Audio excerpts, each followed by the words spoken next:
이번 시간은 창업 자금 조달에 대해서 알아보도록 하겠습니다. 창업 자금의 조달 방법에 대해서 한번 알아보고요. 이런 창업 자금 조달의 중요성에 대해서 이제 한번 이야기를 해볼 겁니다. 그 다음에 단계별로 어떤 자금을 조달할 건가, 그에 대해서 한번 알아보도록 하겠습니다. 먼저 이 창업 자금 조달의 중요성인데요.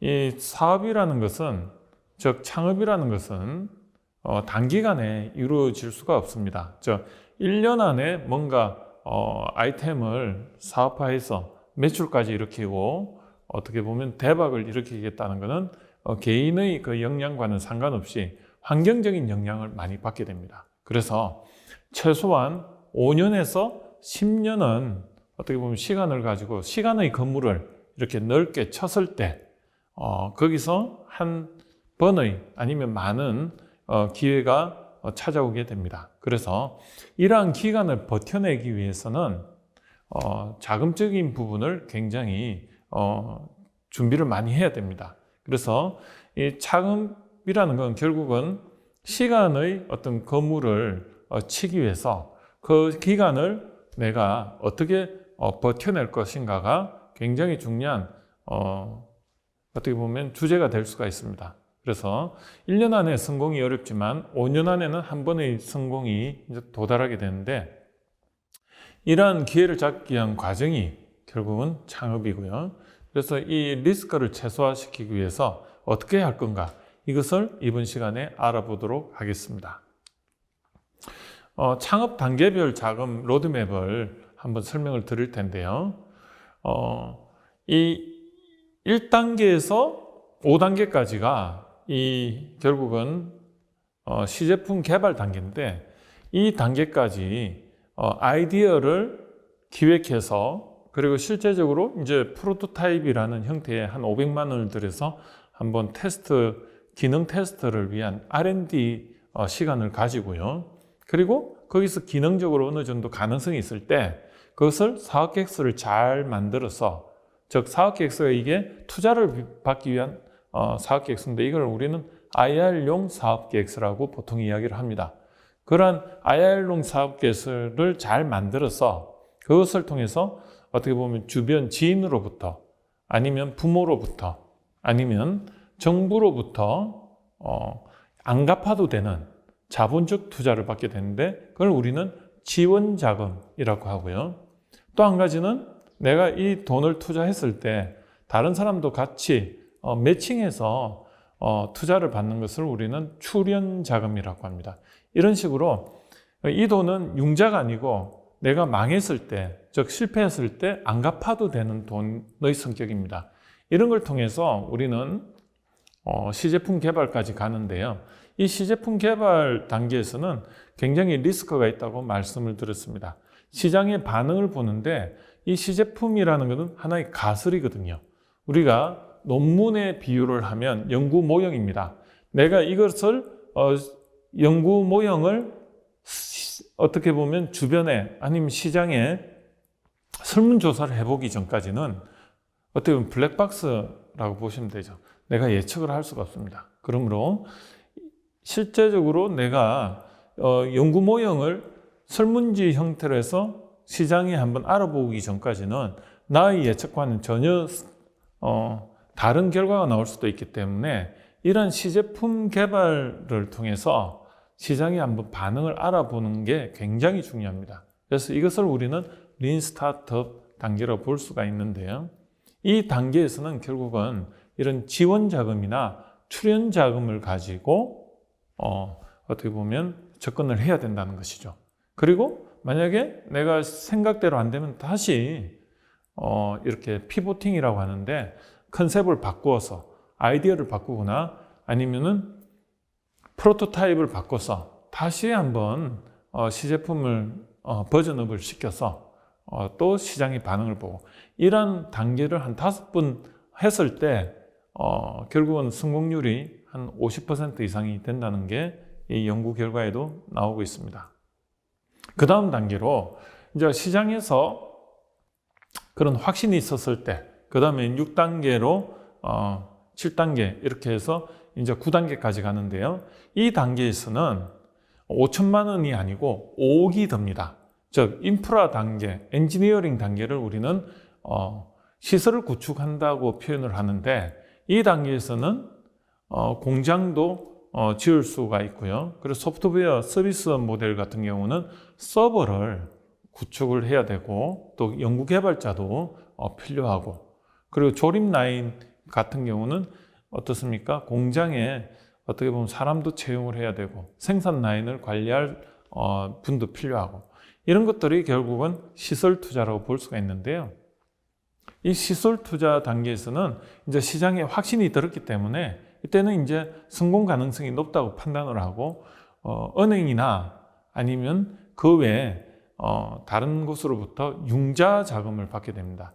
그래서 이 은행이나 아니면 요즘 신용보증기금, 기술보증기금, 기술보증재단, 중소기업진흥공단 이런 곳이 전부 다 어떻게 보면 융자 성격의 저금리의 국가에서 정부가 지원해주는 금리 지원을 받아서 어떻게 보면 융자 자금을 받는 건데요. 이런 것들을 통해서 시설 자금을 우리는 마련하게 됩니다. 그리고 이렇게 시설 자금을 통해서 이제 제품 양산 단계까지 갔을 때 보통 이제 이 기업들이 매출이 없는 상태에서 1년에서 많게는 한 3년, 5년을 버텼기 때문에 그 다음에 정작 이제 양산 단계에서는 제품을 생산할 수 있는 재료비라든지 아니면 운용 자금이 모자라게 됩니다. 그래서 이 단계에서는 다시 어떻게 보면 투자를 받아야 되는데요. 이때 받는 것이 우리는 이제 시리즈 단계의 그 벤처 자금이라고 보통 이야기를 합니다. 이때는 자본적 투자 플러스 어떻게 보면 지원 자금이나 출연 자금이 아닌 자본적 투자를 통해서 자금을 조달을 받거나 아니면 부채적 투자, 즉 융자 자금과 같은 이런 성격의 하이브리드 성격의 벤처 캐피탈 자금을 받는데요. 이런 걸 가지고 사실은 이제 사업을 키우게 되는데, 이때는 한 24억 정도의 자본 운용 자금이 필요합니다. 엔젤 투자자와 벤처 캐피탈은 무엇이 다른가? 간단하고 명확하게 정의하자면 엔젤 투자자는 자기 돈을 투자하는 사람이고 벤처 캐피탈은 남의 돈을 투자하는 집단입니다. 엔젤 투자자는 자기 돈을 투자하기 때문에 투자자의 성향에 따라 모든 것이 결정됩니다. 어떤 투자자는 초기 투자 후 사람을 믿고 오래 기다리기도 하고, 어떤 투자자는 돈을 빨리 회수하기 위해 사채를 뿌리듯 투자를 할 수도 있는 것이죠. 반면 벤처 캐피탈은 남의 돈을 투자하기 때문에 그만큼 엄격할 수밖에 없습니다. 일단 돈을 위탁하는 파트너, 즉 LP의 성향을 고려해야 하고, LP의 관련 조항 요구, 마감기한 설정 등의 조건에 맞게 돈을 써야 합니다. 예를 들어 국민연금과 같은 공적인 돈은 손실의 위험이 크면 안 되겠죠. 따라서 벤처 캐피탈들이 투자 계약을 할 때에는 자연스럽게 자금 회수를 위한 다양한 제약사항이 붙게 됩니다. 벤처 캐피탈 입장에서는 당연히 수익률이 잘 나와야 향후 다시 좋은 LP들을 만나 새로운 투자 자금을 마련할 수 있을 테니 말이죠. 이런 점 때문에 엔젤 투자자와 벤처 캐피탈은 투자 태도에서도 차이가 나는데요. 엔젤 투자자로서 저 같은 경우는 투자받을 사람이 돈을 돌려주기 위해 노력할 사람인지를 신중히 판단해서 오래 기다릴 각오를 하며 초기 투자를 주로 하는 편입니다. 만약의 경우 투자 자금을 날릴 각오까지 하면서 말이죠. 그리고 보통 스타트업 경영자들에게 특별한 옵션인의 제약을 가하는 계약은 하지 않습니다. 이렇게 위험을 감수하며 초기 투자를 하는 만큼 투자받을 스타트업들이 자신의 회사 가치를 너무 높게 잡는다면 투자를 포기합니다. 반면 벤처 캐피탈에서는 회사 가치를 더 높게 평가해 줄지는 몰라도 앞서 말했듯 다양한 안전장치를 겁니다. 우선주 투자, 회수와 관련된 조항, 경영에 관여할 수 있는 권리, 향후 추가 투자 시 경영진 재량 결정에 대한 제약, 스타트업 경영진들에 대한 책임과 의무, 이런 내용들이 들어가게 되는 거죠. 이렇게 엔젤 투자자와 벤처 캐피탈들의 차이를 잘 이해한다면 투자에 대한 잘못된 오해를 바로잡고 스타트업 생태계의 선순환 고리도 마련할 수 있을 것입니다. 그래서 결론적으로 말하면 이 창업 단계별 자금 로드맵에 있어서 1단계에서 5단계까지는 어떻게 보면 안 갚아도 되는, 왜냐하면 제품이 이게 시장에 검증이 되지 않았고 확신이 들지 않기 때문에 사업을 접을 수가 있는 거죠. 이렇게 리스크가 크기 때문에 성공률이 보통 한 5% 된다고 하거든요. 처음 도전할 때. 그렇기 때문에 이게 성공률을 높이는 단계까지는 연구개발이 최소한 5번은 돼야 된다는 거죠. 그랬을 때 이런 것을 감당하기 위해서는 자금 성격도 안 갚아도 되고 어떻게 보면 실패하거나 망했을 때 부채적으로 빚이 없는 그런 지원 자금이나 출연 자금을 받아서 진행을 해야 된다는 게 굉장히 중요하고요. 그 다음에 이제 그 시장에서 린스타트를 통해서 시장의 반응을 보고 확신이 떴을 때는 융자 자금을 통해서 어떻게 보면 이제 어떻게 보면 사업을 진행하는 거죠. 그때는 이제 이런 시설 투자를 위해서 한 5억 정도의 자금을 통해서 금융 투자를 하거나 아니면 서브를 구축하거나 이런 자금을 통해서 이제 사업을 진행을 해 나가고, 그 다음에 이제 매출이 없는 상태에서 이제 판매가 일어나기 시작하면 다시 그때 벤처 투자 자금을 받아서 운영 자금을 충당하는 그런 과정을 거치게 되는 것입니다. 그래서 창업 단계별 로드맵을 한번 정리를 다시 해보면 지원 자금을 받을 때는 보통 그 사업 계획서가 거의 90%의 비중을 차지합니다. 그래서 사업 계획서, IR 사업 계획서를 잘 작성을 해야 되는데 이 한 3단계에서 프로토타입의 컨셉 단계를 잘 했을 때 1단계에서 3단계까지가 결국은 R&D 연구개발 단계인데 이때 본인이 압축 경험을 통해서 이 개발할 때 기술 가능성을 볼 때 이때 이제 문제점도 예측이 되는 거고요.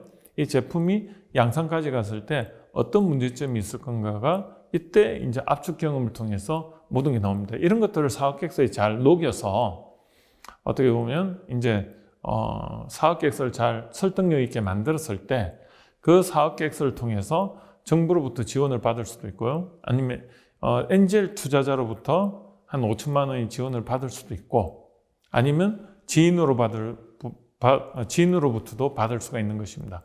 이걸 우리는 지원 자금이라고 하고, 보통 이제 이 지원 자금은 한 1년 이내에 보통 소진이 된다고 가정하고 보통 받습니다.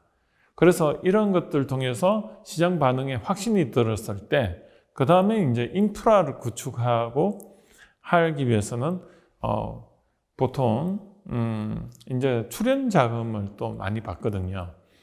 이런 출연 자금은 이런 지원 자금과 성격이 조금 다릅니다. 뭐냐면 출연 자금은 매칭 자금이라 해서 어떻게 보면 약간의 초기의 그 창업 기업으로 보면 7년 이내 기업 중에 보면 이제 한 5인 정도의 그런 인적 인프라가 구축이 돼 있고 그리고 연구소도 있고 그리고 매출도 조금 일어났을 때 이러한 어떤 기업으로서의 형태가 갖추어졌을 때 그것을 판단하고 어떻게 보면 이제 사업 가능성을 보고 이렇게 50% 정도를 어떻게 보면 안 갚아도 되는 그런 매칭 펀드로 보통 이렇게 지원을 해줍니다. 그래서 그 창업자의 그 의지도 테스트를 위해서 창업자도 한 50%의 그런 투자 자금 형태의 비용을 내고요. 그리고 정부에서도 내고 그렇게 해서 이걸 가지고 실제로 어떻게 보면 기업이 성장하는데 도움이 되는 자금으로서 역할을 하게 됩니다. 그래서 보통 이 단계에서 중요한 포인트는 기업이 자격을 갖췄는가 그런 기업 인정을 보는데 거기 벤처기업 인정이라든지 이런 것들이 필요하고요. 그 다음에 기업 부설연구소 이런 인정도 필요한 거죠. 그리고 기업에 있어 인적 인프라도 중요하고 그리고 매출이 발생이 조금이라도 일어나는가 이런 것도 중요한 요소이기 때문에 이런 것을 보고 출연 자금을 이렇게 받게 되는 것입니다. 그 다음 단계로 이제 어떻게 보면 이제 인프라 구축을 하고 그리고 이제 본격적인 매출을 일으키기 위해서 보통 이제 지원을 받게 되는데 이 단계에서는 이제 기업이 한 50인 이하의 어떤 인프라와 그리고 매출이 이제 어느 정도 발생할 때 융자 자금을 받게 되고요. 이 융자 자금은 기본적으로 매출 기반입니다. 그래서 보통 1년 매출을 예상해 가지고 한 4분의 1 정도를 받게 되는데요. 그럼 이제 보통 한 10억 정도의 매출이 있다면 한 융자 자금은 한 2억 5천 정도가 보통 생각되는 그런 융자 한도라고 보시면 됩니다. 그 다음에 이제 본격적인 이제 매출이 일어나면 운용 자금이 많이 필요하게 되는데요. 그런 운용 자금을 조달하기 위해서는 보통 벤처 자금을 받게 되는데, 이 과정에서 보통 이제 기업의 그 기술 경쟁력이라든지 아니면 성장 가능성 이런 걸 보고 어떻게 보면 자본적 투자도 받지만 요즘은 부채적 하이브리드 형태의 그런 투자를 많이 받고 있습니다. 그래서 이렇게 전체적으로 보면 처음에 창업자가 도전해야 될 자금은 지원 자금이거나 아니면 기업이 약간 형태가 갖춰지면 그때는 출연 자금에 도전할 것을 이제 명심해야 되고요. 그 다음에 이제 기업이 어느 정도 되면 융자 자금, 그 다음에 이제 기업이 어느 정도 성장 단계에 있으면 벤처 자금을 받는 그런 과정을 거치게 되는 것입니다. 그래서 이거를 한번 대차대조표 형태로 이렇게 한번 보시면요. 이 좌변은 보면 자산이라고 보시면 되고요. 우변을 보면 전통적인 이 대차대조표에서 보면 부채와 그 다음에 자본으로 이렇게 구성이 되어 있습니다. 그래서 이 좌변을 보면 이 자산의 형태를 우리는 보면은 이게 포엠 관점으로 한번 이렇게 볼 수가 있는데요.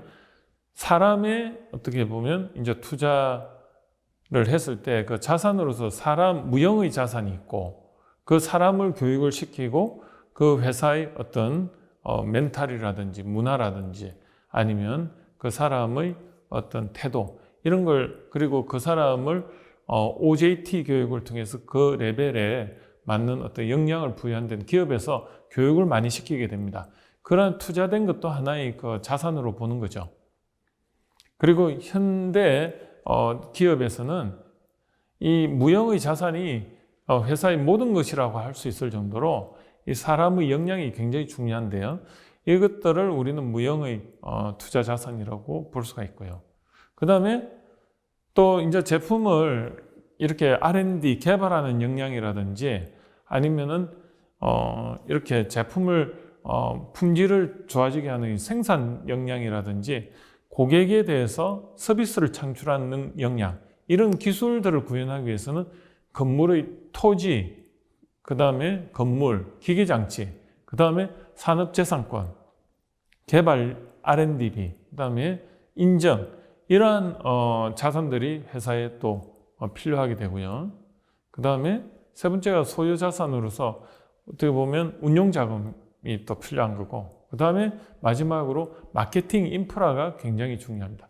그래서 이러한 자산들은 우리 인체에 말하면 척추와 근육에 해당이 된다고 보면 되고요. 이거는 눈에 보이는 유형의 어떤 생산 인프라라고 보시면 정확합니다. 반면에 이것들을 구성하기 위해서는 외부로부터 자본을 조달을 해야 되는데 그 자본의 성격이 이 대차대조표에서 우측에 타인 자본과 자기 자본이 있습니다. 이 타인 자본을 우리는 부채라고 하고요. 자기 자본을 자본이라고 이야기를 하는 것입니다. 그래서 타인 자본을 성격을 보니까 이거는 융자 자금인데 이것들은 어떻습니까? 못 갚으면 빚으로 부채로서 어떻게 보면 계속 이렇게 따라다니는데 반해서 자기 자본인 자본은 이건 투자 형식으로 받기 때문에 나중에 회사가 잘 되면 배당금 형식으로 이렇게 전달하면 되고 만약에 회사가 망하면 같이 망하는 형태입니다. 그래서 이 투자 자금을 받는 게 초기 기업에는 굉장히 중요한 것입니다. 즉 내가 이 자산을 구성해서 뭔가 창업을 해서 회사를 해나가는 데 있어서 이 부채라는 어떤 타인 자본은 나중에 회사가 성장했을 때는 어떻게 보면 리스크가 없을 때는 굉장히 유용한 운용 자금으로서의 기능을 하지만 인프라 구축 자금이라든지 아니면 운영 자금으로서 유용하지만 초기에 리스크가 많을 때는 이 자기 자본을 조달하는 게 굉장히 중요하고요.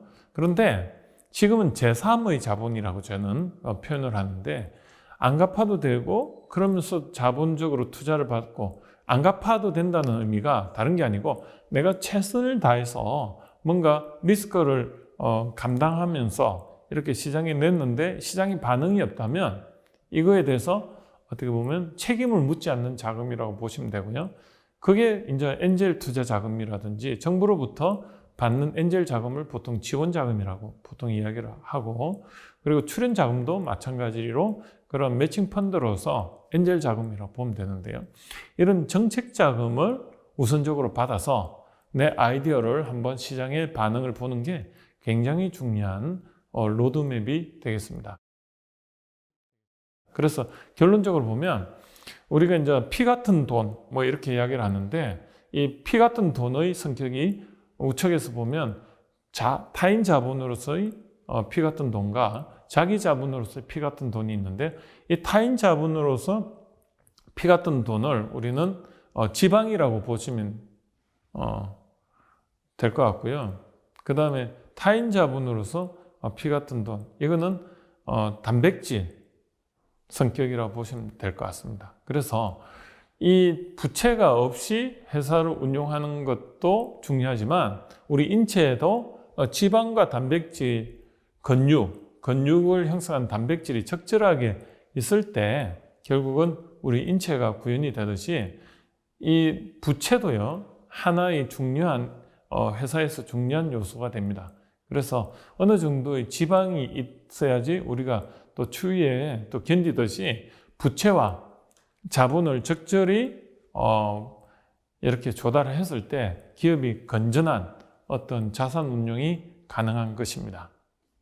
그러므로 이러한 리스크를 최소화하는 자금 조달 방법론에 대해서 여러분들이 충분히 인식하시고 앞으로 본인이 창직을 통해서 아이템 발굴해서 창업으로 가셨을 때 중요한 자금 조달 방법론에 대해서 이렇게 리스크를 최소화시키면서 자금을 조달하는 것이 굉장히 중요한 요소가 되겠습니다. 그래서 이런 자금 조달 사이트는 이렇게 기관별로 다양하게 있고요. 여러분들이 이러한 자금 조달 방법론에 대해서 알고 그 기관에 이렇게 지원 자금에 대해서 여러분들이 안다면은 조금은 리스크를 최소화시키고, 그리고 여러분들이 삶의 질이 보장되는 그런 창업을 할 수 있을 것으로 판단이 되는 것입니다. 그래서 자금 조달 사이트로 보면 여러 가지가 있는데, 이 통합적으로 이런 자금을 알려주는 데가 비즈 인포라는 데가 있고요.